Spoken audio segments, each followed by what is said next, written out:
শফিউল ইসলাম, শুনতে পাচ্ছেন আমাকে? আনমিউট করে বলেন, আনমিউট করে বলেন।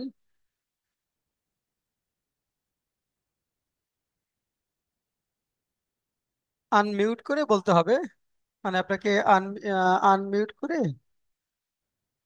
স্যার। হ্যাঁ, বলতে পারছেন। হ্যাঁ, অডিওটা একটু চেক জি করেন। জি। হ্যাঁ, জি স্যার, শোনা যাচ্ছে। ওকে।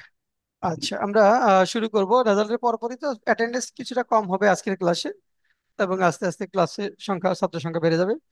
আর এমনিতে আজকে ঢাকায় ওয়েদার খুবই খারাপ। আপনি কি ঢাকা থেকে না কোথা থেকে, আহ, শফিউল? স্যার, আমি ধুবড়া উপজেলা থেকে। এটা দুবা এই ময়মনসিংহ দুবাগা, হ্যাঁ। ময়মনসিংহ জেলার দুবা স্যার, একদম সীমান্তবর্তী আর কি। ওটা কি ওটা ওইদিকে মৌলবাজার, মৌলভীবাজার ওইদিকে আছে নাকি? দুবারের সাথে মৌলভীবাজার। না, না স্যার, এই ধুবড়ার সাথে হচ্ছে নেত্রকোনা কানেক্টেড নেত্রকোনা। আর কি, আচ্ছা আচ্ছা, হ্যাঁ হ্যাঁ নেত্রকোনার হ্যাঁ। ও, দুবারের সাথে নেত্রকোনা, হ্যাঁ বিজয়পুর। হ্যাঁ। বিজয়পুর, হ্যাঁ, বুঝতে পেরেছি, হ্যাঁ। আচ্ছা, আমরা আহ, শুরু করতে থাকি। আপনাদের কি ওদিকে বৃষ্টি হচ্ছে প্রচুর নাকি আজকে? ঢাকায় তো ব্যাপক বৃষ্টি, প্রচন্ড বজ্রপাত, মানে খুবই, বিশেষ করে দুপুর পর থেকেই। আহ ওইদিকে তো, আপনাদের না দিকে এখানে, বজ্র বৃষ্টি হচ্ছে? না স্যার, এখানে অনেক গরম, কিন্তু বৃষ্টি বৃষ্টি প্রচুর কোনো বজ্র বৃষ্টি কিছুই হচ্ছে হয় না আর ঢাকাতে, কি। আচ্ছা। যাক, আমরা শুরু করবো। একটা ইনিশিয়াল কিছু কথাবার্তা বলি, আস্তে আস্তে আমাদের সংখ্যা বাড়বে, কারণ আসলে আমরা হঠাৎ করে কালকে সিদ্ধান্ত নিয়েছি তো। আর রেজাল্টটা এবার তো খুবই, এই একটা বিসিএস পেলাম 47-এ। যতদিন ধরে বিসিএস পড়াই, সেই ধরেন 35 থেকে তো সিরিয়াসলি পড়াই, 47 পর্যন্ত একটা বিসিএস এ পেলাম, যেখানে প্রিলিমিনারি পরীক্ষা দেওয়ার পরে কেউই কনফার্ম না যে হবে কি হবে না। যে 110 পেয়েছে, যেটা আবার এবার হয়তো হাইয়েস্ট স্কোর কাছাকাছি, সেও কনফিউজ যে 110-এ হবে কিনা। আবার 90 পাওয়ার পরে সেও আশাবাদী ছিল যে 90-তেও হতে পারে।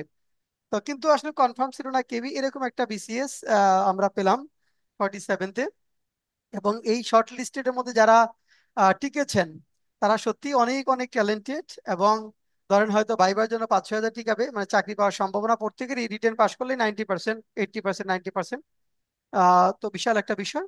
আর এবারই প্রথম, সময়টা অনেক কম, সময়টা অনেক কম, 2 মাস সময়। এবং পিএসসি যেভাবে আসলে প্ল্যানিং করছে সেভাবেই আহ, আগাবেন ওনারা, বোঝা যাচ্ছে। মানে একটিও আসলে ছাড় দিচ্ছেন না, কারণ সংখ্যা যেহেতু তারা বেশি টিকায় নাই। উদ্দেশ্য হলো যে আপনার নভেম্বরে যে 27 তারিখে আপনাদের ডেট আছে রিটেন সার্কুলেশন, সেই অনুযায়ী পরীক্ষা হবে, এবং এই ক্ষেত্রে পিএসসি কোনো ছাড় দেবে না। এটা একদিক থেকে ভালো যে প্রচুর পিপলকে ঝুলিয়ে রাখছে না। যারা টিকছে তারা এটার জন্য ফাইট করুক, যারা টিকে নাই তারা অন্য রাস্তাগুলো দেখুক, হয় নন ক্যাডার বা অন্যান্য যে জবগুলো আছে। এটা আমি পিএসসির এই সিদ্ধান্তটাকে সমীহ করি, স্বাগত জানাই। তো আমরা এই 2 মাস সময়ের মধ্যে আসলে আমাদের পড়তে হলে নর্মালি আমরা একটু বেশি এফোর্ট দিতে হবে। 4-5টা করে ক্লাস করব, মিনিমাম 4টা, কখনো কখনো 5টা ক্লাস হবে। এভাবে ক্লাসটা করব। তো ক্লাসের ক্ষেত্রে আগে একটু যদি বলতে চাই যে আমরা আমাদের এই যে বিসিএস রিটেন ইংলিশ, এখানে আসলে আমাদের কি পড়তে হবে? আহ বিসিএস, হ্যাঁ, আব্দুল্লাহ শুনতে পাচ্ছেন আমাকে? সালাম আলাইকুম স্যার, শোনা আসসালাম, যাচ্ছে স্যার? শোনা যাচ্ছে, ওকে। একটু আজকে আমরা একটু ইনিশিয়াল কথাবার্তা একটু বলি, কারণ এখন একদিকে পূজার ছুটি, আবার অন্যদিকে মাত্র রেজাল্ট হলো, সব মিলেই আবার মাসের শেষ, ভর্তির ক্ষেত্রে একটা ফিনান্সিয়াল ইস্যু আছে। তো এই কারণে আজকের অ্যাটেন্ডেন্স অনেক কম থাকবে, পরের ক্লাসগুলো থেকে আমাদের সংখ্যা বাড়তে থাকবে। এই যে বিসিএস রিটেন ইংলিশ, এখানে নামটা রিটেন ইংলিশ হলেও এখানে মূলত 4টা স্কিল সম্পর্কে প্রশ্ন করা হয়। নামে বলা হচ্ছে বিসিএস রিটেন ইংলিশ, এখানে কিন্তু শুধু রিটেন ইংলিশ না। কেননা দেখেন, আপনার কি কি স্কিল আসলে এখানে জানতে চাওয়া হবে। এখানে আমরা যদি বলতে চাই যে এই বিসিএস রিটেন ইংলিশ নাম হলেও আসলে আমাকে মূলত কি কি স্কিলের উপর দক্ষতা অর্জন করতে হবে। যেমন আপনি এরকম যদি বলেন যে প্রথমে আমাদের হলো স্ট্রাকচারাল ডেভেলপমেন্ট, স্ট্রাকচারাল ডেভেলপমেন্ট, এটা হলো আমার প্রথম কাজ। আহ সোনালী আফরোজ, শুনতে পাচ্ছেন?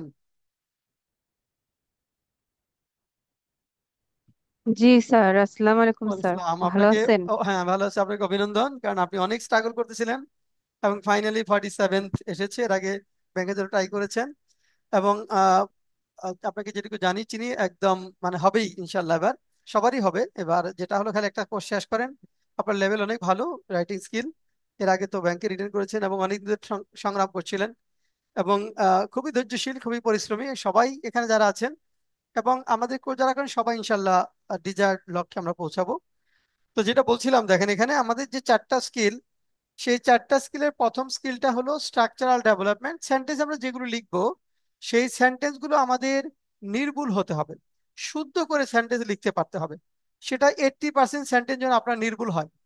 80% সেন্টেন্স অর্থাৎ 10টা সেন্টেন্স লিখলে কমপক্ষে 8টা সেন্টেন্স যেন আপনার নির্ভুল হয়, বড় বাক্য হলেও।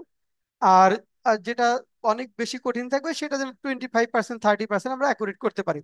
তো স্ট্রাকচারাল ডেভেলপমেন্টের জন্য আমাদের ধরেন কয়টা স্ট্রাকচার লাগবে, 12 থেকে 13টা বা 14টা স্ট্রাকচার লাগবে। যে স্ট্রাকচারগুলোর উপর আমাদের ইফিসিয়েন্সি থাকলেই আমরা নির্ভুলভাবে স্ট্রাকচারগুলো লিখতে পারবো। সেই স্ট্রাকচারগুলো আমরা পড়বো। তারপর হলো আমাদের ট্রান্সলেশন স্কিল। এখানে হলো আমাদের ট্রান্সলেশন স্কিল। এটা খুবই গুরুত্বপূর্ণ একটি স্কিল বিসিএস এর জন্য। বিসিএস রিটেন ইংলিশের জন্য অনেক অনেক গুরুত্বপূর্ণ একটি বিষয়। ট্রান্সলেশন, আপনাদের পরীক্ষায় যে দুটি ট্রান্সলেশন থাকে, একটা Bangla to English, English to Bangla, সেখানে মূলত দুটো স্কিল অ্যাসেস করা হয়। দুটা বা তিনটা। একটা হলো যে আপনি সেন্টেন্স লিখতে পারছেন কিনা শুদ্ধ করে, সময় মতো লিখতে পারছেন কিনা, 1 ঘন্টার মধ্যে 2টা ট্রান্সলেশন করতে হয়, সময় মতো লিখতে পারছেন কিনা, শুদ্ধ হচ্ছে কিনা, স্ট্রাকচারাল ডেভেলপমেন্ট, এবং শব্দগুলা, যে শব্দ যেখানে বসাতে হবে সেই শব্দটা সেখানে আপনি বসাতে পারছেন কিনা, যে শব্দটা যেখানে বসানো দরকার আপনি সেই শব্দটা সেখানে বসাতে পারছেন কিনা, এই বিষয়গুলো কিন্তু আসলে এখানে আমাকে জানতে চাওয়া হবে। তো এখানে এটার জন্য কি কি লাগবে, এটার জন্য আবার কয়েকটা বিষয় লাগে। যেমন এটার জন্য লাগবে আপনার স্ট্রাকচারস, এটার জন্য লাগবে আপনার লেক্সিক্যাল রিসোর্স বা ভোকাবিউলারি, আমরা কম্পাউন্ড ওয়ার্ডগুলো এখানে পড়বো। এখানে আরেকটা বিষয় লাগবে হলো প্র্যাকটিস, আরেকটা বিষয় হলো এই তিনটা বিষয়ের সমন্বয় হলো আমার ট্রান্সলেশন স্কিল, স্ট্রাকচারস, ভোকাবুলারি এবং প্র্যাকটিস। অর্থাৎ আপনি ট্রান্সলেশন স্কিল ডেভেলপ করতে হলে সেন্টেন্স নির্ভুলভাবে লিখতে পারতে হবে। শব্দ, কম্পাউন্ড ওয়ার্ড, 2-3টা শব্দ মিলে একটা শব্দ হয়, এমন শব্দগুলো আমাদের মেমোরাইজ করতে হবে। আর ভালো একটা প্র্যাকটিস থাকতে হবে, যে আপনি প্র্যাকটিস না করলে অনেক স্লো হবে, সময় মতো আপনি লিখতে পারবেন না। এই জন্য প্র্যাকটিস সেশনটার ফোকাসটা এখানে অনেক গুরুত্বপূর্ণ। আমাদের এই পুরো কোর্স ব্যাপী ট্রান্সলেশনের প্র্যাকটিস হতে থাকবে। প্রতিদিন আমরা পরীক্ষা নিব, অর্থাৎ আপনাদের প্রতিদিনই 20 নাম্বারের একটা পরীক্ষা থাকবে ট্রান্সলেশনের উপর। সেখানে আপনার কোন স্ট্রাকচারগুলো ভুল হচ্ছে, সেখানে কিভাবে ইমপ্রুভ করতে হবে, ওই বিষয়গুলো আমরা দেখব। আচ্ছা, তারপরে হলো আমাদের রিডিং স্কিল। এর পরের স্কিলটার কথা যদি আমরা বলি, এটা হলো আমাদের রিডিং স্কিল। এই রিডিং স্কিলটা কিন্তু নর্মালি রাইটিং স্কিলগুলো যেভাবে ডেভেলপমেন্ট হয়, রিডিং স্কিলটা সেভাবে ডেভেলপমেন্ট করা যাবে না। কারণ আমাদের যে বিসিএস এর রিডিং প্যাসেজ থাকে, সেখানে 100 মার্কসের বিভিন্ন ধরনের কোশ্চেন থাকে। এর মধ্যে 30 মার্কস হলো থিমেটিক কোশ্চেন, 6টা বা 10টা কোশ্চেন থাকে। শুধুমাত্র 45-এই 6টা কোশ্চেন ছিল, 46 আবার 10টা কোশ্চেন ফিরে গেছে, এর আগে আবার 10টা কোশ্চেন ছিল। 10টা বা 6টা থিমেটিক কোশ্চেন, যেটা আমাদের 30 মার্কস। এরপর এখানে আপনাদের একটা সামারি লিখতে হয় 25, যেটার জন্য আমাদের 20 মার্কস, এবং 20 না 25, আচ্ছা সামারির জন্য এটা হলো 20। হ্যাঁ। তারপর হলো এখানে সামারির পরিবর্তে 2টা পরীক্ষায় আমরা যেটা দেখছি যে মেইন আইডিয়া লিখতে বলে, ইউর কমেন্টস লিখতে বলে, একটা টাইটেল দিতে বলে। এইভাবে 10, 7, 3 মিলে হলো 30 মার্কস। সেটা রিডিং স্কিলের অন্তর্ভুক্ত। রিডিং প্যাসেজ না বুঝলে আমরা এটা লিখতে পারবো না। কন্টেক্সচুয়াল মিনিং থাকে, 5টা ওয়ার্ড দেওয়া থাকে, আন্ডারলাইন করা থাকে, সেটার আপনার সেটা দিয়ে মিনিং, রিডিং প্যাসেজে কি বুঝিয়েছে ওটা জানতে চায়, এটা হলো কন্টেক্সচুয়াল মিনিং রিডিং অন্তর্ভুক্ত। এর বাইরে আপনার আমরা যদি বলি, এর বাইরে সেন্টেন্স মেকিংটা যদি রিডিং প্যাসেজ রিলেটেড না, তাহলে এই 100 নাম্বারের মধ্যে রিডিং প্যাসেজে থাকে, এর মধ্যে 20 নাম্বার হলো সামারি, আর হলো 30 নাম্বার কন্টেক্ট থিমেটিক কোশ্চেন, এই হলো 50, আর কন্টেক্সচুয়াল মিনিং 5%, 55। এটুকুই মূলত আমাদের রিডিং, একজাক্ট রিডিং প্যাসেজ বা রিডিং স্কিল যদি বলি এটুকুই। আচ্ছা, এর বাইরে অন্য যে কোশ্চেনগুলো আছে, যেমন ধরেন সেন্টেন্স মেকিং, এটা ভোকাবুলারি এবং স্ট্রাকচার, যে ভোকাবুলারি পারেন কিনা, সেন্টেন্স গুলো নির্ভুল করতে পারেন কিনা সেটা জানতে চাই আপনার। তারপরে আপনার ট্রান্সফরমেশন অফ সেন্টেন্স থাকে মাঝে মাঝে 5 নাম্বারের বা 10 নাম্বারের। কখনো জয়নিং সেন্টেন্স এখানে থাকে, 5টা থাকে, 10, 2 করে 10। একবার পাংচুয়েশন ছিল, কখনো রান অন থাকে, এবং ট্রু ফলস। এবার আমরা প্রথম দেখলাম ট্রু ফলস, এর আগে ছিল যে 10টা ওয়ার্ড দেওয়া ছিল, সেটা দিয়ে আপনার সেন্টেন্স ডিরেকশন দিয়েছিল যে এটা এই সেন্টেন্স লিখতে হবে। এবার এখানে অর্থাৎ সেন্টেন্স লেখার বিষয়টা প্রতিবারই আছে। কখনো অ্যান্টোনিম দিয়ে সেন্টেন্স লিখতে বলে, কখনো ওয়ার্ড দিয়ে পজিটিভ কম্পারেটিভ সুপারলেটিভ ডিগ্রি দিয়ে সেন্টেন্স লিখতে বলে, কখনো মিনিং লিখে রিডিং প্যাসেজ থেকে কপি না করে সেন্টেন্স লিখতে বলে, কখনো আপনার এখানে অন্যভাবে সেন্টেন্সের বিষয়গুলো থাকে। এটা একটা বিষয়। আবার এবার প্রথম ট্রু ফলস আর বিষয়টা প্রথম ইন্ট্রোডিউস করলো আপনাদের বিসিএস পরীক্ষায়। এটা রিডিং এর একটা গুরুত্বপূর্ণ পার্ট। ট্রু ফলস এটা আইএলটিএস পরীক্ষায় সাধারণত আসে। ট্রু ফলস নট গিভেন, যেটা রিডিং এর জন্য অনেক গুরুত্বপূর্ণ এবং সহজ একটি পার্ট, অনেক ইম্পর্টেন্ট একটি পার্ট এবং অনেক সহজ একটি পার্ট। এটা আপনাদের এখানে ইন্ট্রোডিউস করেছে। তার মানে রিডিং এর যে স্কিল গুলো আছে সেগুলো অলমোস্ট সবগুলোই আহ, অন্তর্ভুক্ত করবার চেষ্টা করছে। হয়তো আমরা আশ্চর্য হব না সামনের বিসিএস আপনাদের সময় রিডিং প্যাসেজ থেকে 10 নম্বরের ফিল ইন দ্য ব্ল্যাঙ্কস যদি থাকে, এটা আশ্চর্য হওয়ার কিছুই থাকবে না। কারণ যেহেতু কোশ্চেন প্যাটার্ন ভেরিয়েশন করছে, রিডিং প্যাসেজ থেকে যা যা কোশ্চেন হতে পারে, যেমন ধরেন রিডিং প্যাসেজ থেকে মাল্টিপল চয়েস ওইটা দিবে না, কারণ থিমেটিক কোশ্চেন দিচ্ছে এই কারণে ওইটা দিবে না।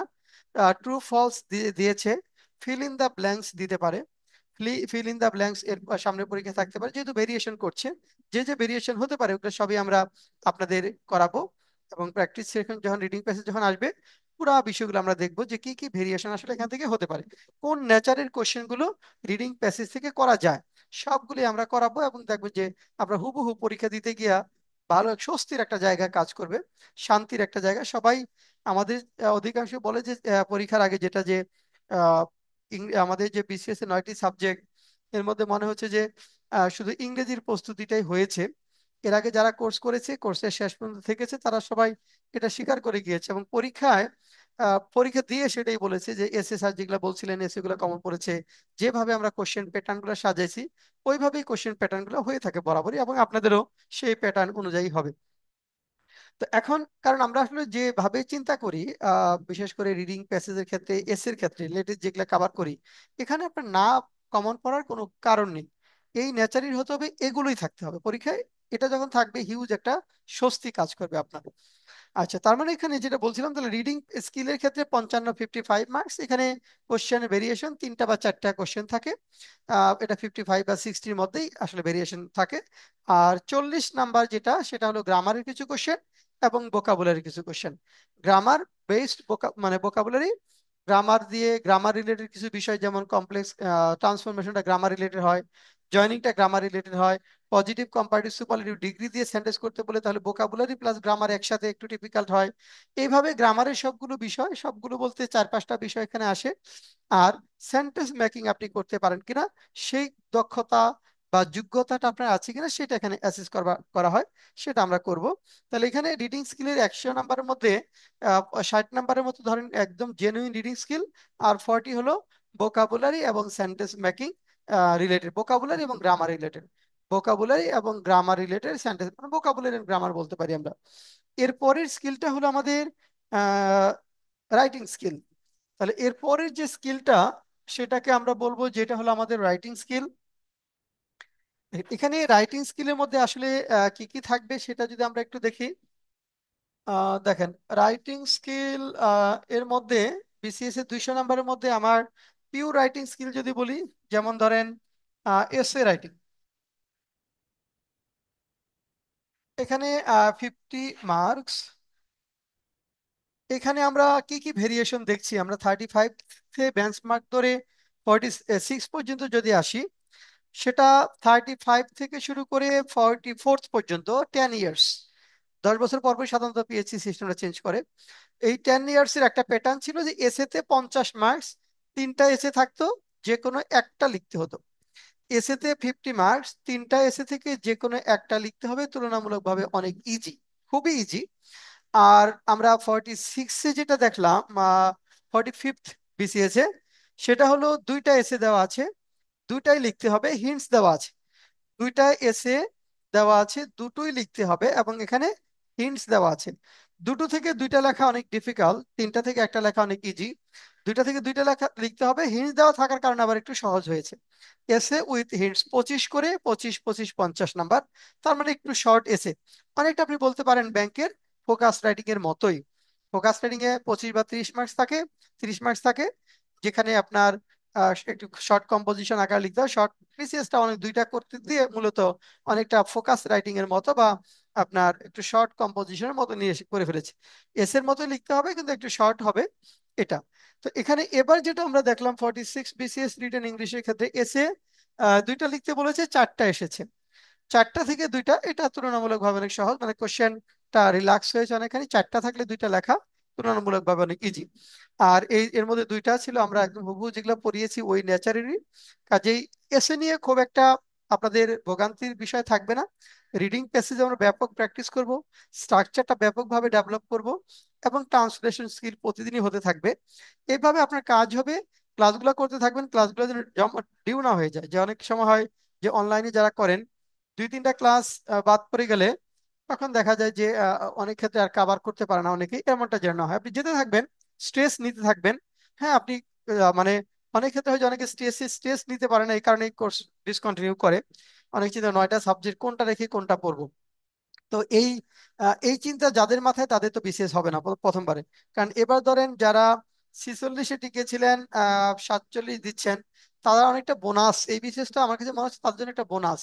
কারণ 1 বছর তারা রিটেন পড়েছেন, তারপরে এখন 47 পেলেন 2 মাস, মানে একটু আগেই, কয়েকদিন আগে রিটেন শেষ করে আবার 2 মাস পরে রিটেন। তার মানে তাদের জন্য প্রস্তুতি কিন্তু তাদের 90% কমপ্লিট। কিন্তু 47 যারা প্রথম টিকেছেন, তাদের জন্য কিন্তু অনেকগুলো চ্যালেঞ্জ হবে, যে ইংলিশ 200 মার্কস, আরো কিছু সাবজেক্ট যেগুলো হয়তো আপনি রিটেন বেস পড়াশোনা আগে করেন নাই, তাদের জন্য কিছুটা চ্যালেঞ্জ তৈরি হবে। আর যারা আগে করা আছে তাদের একটু ইজি হবে। তারপরেও আসলে স্ট্রেস বিসিএস ক্যাডার যারা হতে চায়, যারা 10,000-এর মধ্যে টিকেছি, তারা তো অবশ্যই স্ট্রেস নিতে পারি, প্রচুর চাপ নিতে পারি বলেই তো এতটা শর্ট লিস্টের মধ্যে আমরা এসেছি। কাজেই এটা যে আপনার জন্য মানে কঠিন, খুব কঠিন হবে এরকম না, আপনাকে স্ট্রেস নিতে হবে, প্রত্যেকটা সেকেন্ডকে ইউটিলাইজ করতে হবে। তখন দেখবেন যে আপনি 46-এ যারা পরীক্ষা দিয়েছে তার থেকে আপনার অনেক ভালো হবে। তো এভাবেই আসলে আমাকে আগাতে হবে। কখনোই আপনার যে দম ছেড়ে দেওয়ার জন্য, আমার দ্বারা হবে না, আমি পারবো না, আমি এবার হলো না, সামনের বার দেখবো, এই ধরনের কোনো কথাই বলা যাবে না। যে আমি এবারই পেয়েছি, এই একটা কাজে লাগাতে হবে। একটা চান্স, একটাই আমাকে কাজে লাগাতে হবে, পরেরটা এবার একটু দেখি, পরেরটাই ভালো করব, এই চিন্তা মাথায় রাখাই যাবে না।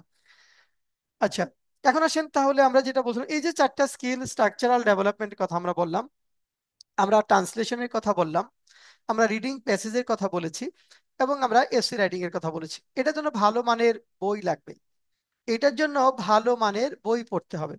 বিসিএস এর জগতে রিটেনের ক্ষেত্রে প্রিলিতে প্রচুর বই আছে, কিন্তু রিটেনের মার্কেটটা ছোট থাকার কারণে এখানে কাজ করার লোক অনেক কম।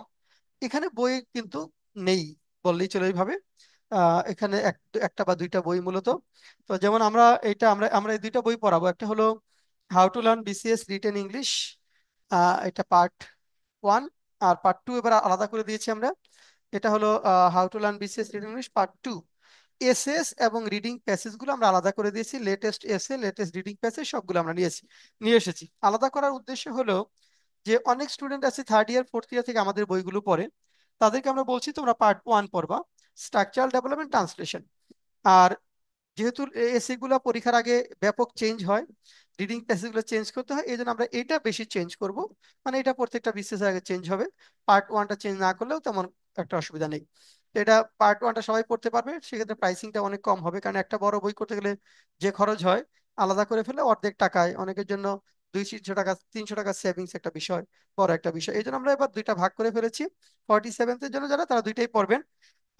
মানে যারা এর আগে পার্ট 1টা পড়েছিলেন না, how to learn BCS reading English 9th edition, এটা যারা পড়ছেন তাদের শুধু এই পার্টটা নিলেই হবে। আর যারা কোনোটাই পড়ে নাই, তারা দুইটা পার্টই আমরা পড়বো।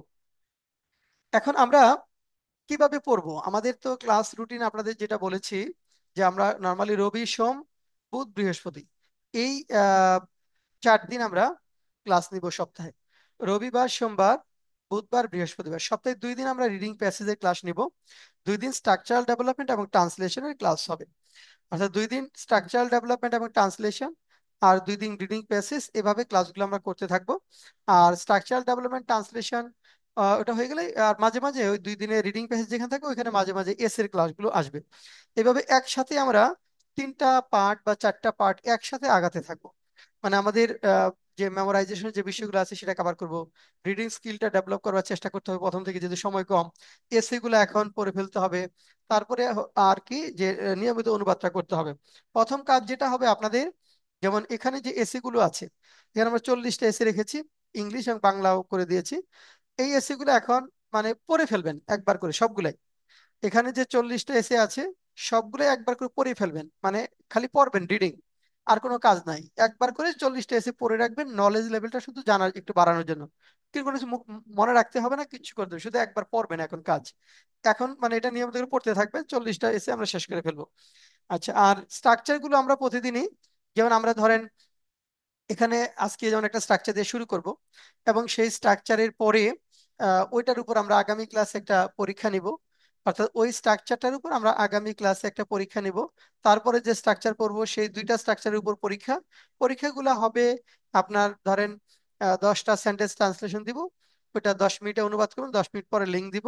এবং ওইখানে আপনার মানে কত পেয়েছেন প্রত্যেকটা 2 করে, লেভেলটা কোথায় কতটুকু হয়েছে ওইটা আমরা দেখবো, এবং কতটুকু আপনি ইমপ্রুভ করছেন। তো ওই টেস্টের ক্ষেত্রে আমরা যেটা বলি, যে আমরা বলি যে এখানে যারা 12 করে পাবে আমাদের রিটেন টেস্টে, তাদের একটা ফার্স্ট ক্লাস জব পাওয়া শুধু সময়ের অপেক্ষা।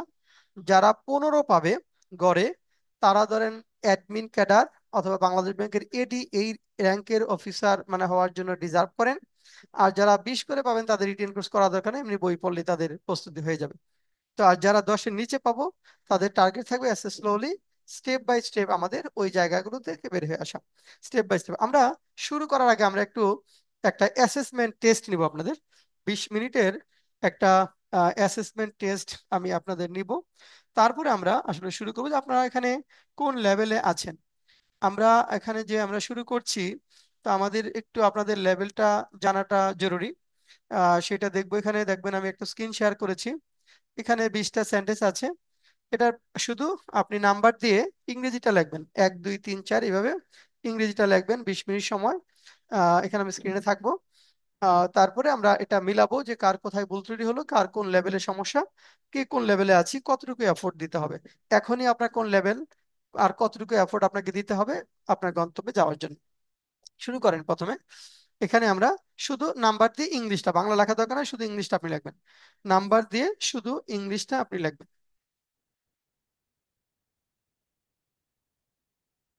এটা আমি আপনাদের হোয়াটসঅ্যাপ গ্রুপে দিয়ে রাখছি।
আগামীকালই আমাদের সেকেন্ড ক্লাস হবে।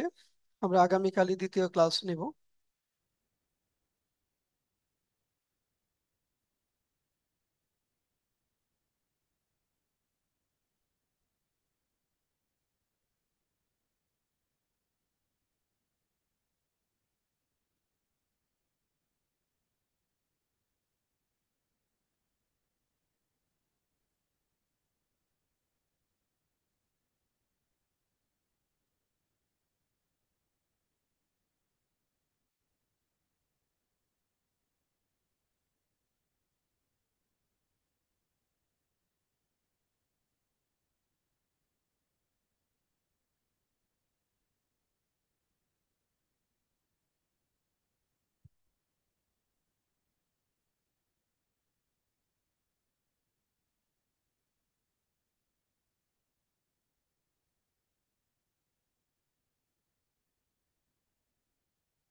রফিউল, কয়টা বাকি আছে?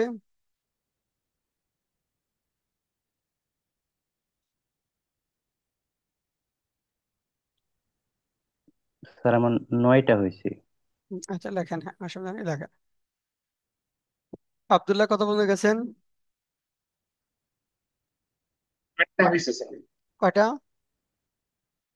স্যার, আটটা স্যার। 8টা। আচ্ছা, ঠিক আছে, অসুবিধা নেই, লেখেন। হ্যাঁ, লেখেন।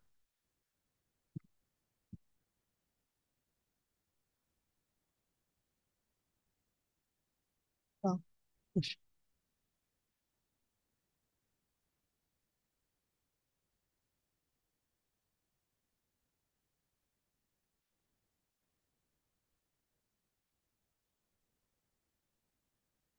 ইস।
স্বর্ণালী আফরোজ কি শেষ হয়েছে? স্যার আর 4টা আছে। হ্যাঁ, লেখেন, অসুবিধা নেই। হ্যাঁ, আচ্ছা, আপনারা লেখেন। আমরা আপনাদের হোয়াটসঅ্যাপ গ্রুপ এটা দিয়েছি। হ্যাঁ, আপনাদের দেখবেন যে হোয়াটসঅ্যাপ গ্রুপে কিন্তু আছে। আমরা 4-5 মিনিট পরে একটু 10 মিনিটের ব্রেকে যাব। আমরা 40 মিনিট পর পর, 40 মিনিট পরে 10 মিনিটের ব্রেক দিয়ে ক্লাসটা হবে, কারণ আমরা ওই জুমের ফ্রিটা ইউজ করি। তো তো আমরা ওই সময়ের মধ্যে যাদের সেশনে শেষ করে ফেলবেন, 10 মিনিট পরে আমরা আবার লিঙ্ক দিব। তখন প্রথমে মিলাবো, তারপরে শুরু করবো। ইংরেজি লেখেন, হ্যাঁ আপনার, এটা ইংরেজি অনুবাদ লেখেন। হ্যাঁ, হ্যাঁ, হ্যাঁ, অনুবাদ লিখবেন। অনুবাদ লিখতে বলছি আপনার লেভেলটা দেখার জন্য। হ্যাঁ,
স্যার হয়ে গেছে। হ্যাঁ, আমরা আর 1 মিনিট সময় আছে। আমরা একটু ব্রেকে যাব, ব্রেকের পরে আনসারটা মিলাবো। যাদের সেশন একটু লেখেন। 10 মিনিটস পরে আমরা আবার নতুন করে লিঙ্ক দিব। শফিউল কি শেষের দিকে? জি স্যার, লাস্টেরটা। Last, good. আব্দুল্লাহ, কয়টা বাকি আছে? 3টে স্যার। 3টা। আচ্ছা, আমরা আপনি হোয়াটসঅ্যাপেও কোশ্চেন দেওয়া আছে, ওইখান থেকে আপনি লিখতে পারবেন। হ্যাঁ, ব্রেকের সময় চাইলে লিখতে পারবেন। আমরা একটু সময় দিব এখানে, কারণ অফলাইনে যারা আছে ওরা একটু দেরিতে আসছে, ওয়েদার তো অনেক খারাপ। ওরা সময় পাবে 10 মিনিট এডিশনাল। হ্যাঁ,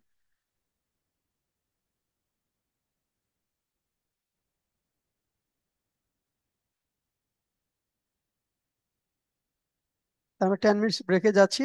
আব্দুল্লাহ, আপনি হোয়াটসঅ্যাপ থেকে কোশ্চেন, হোয়াটসঅ্যাপে কোশ্চেন দেওয়া আছে, হোয়াটসঅ্যাপ গ্রুপ, ওইখান থেকে লেখেন।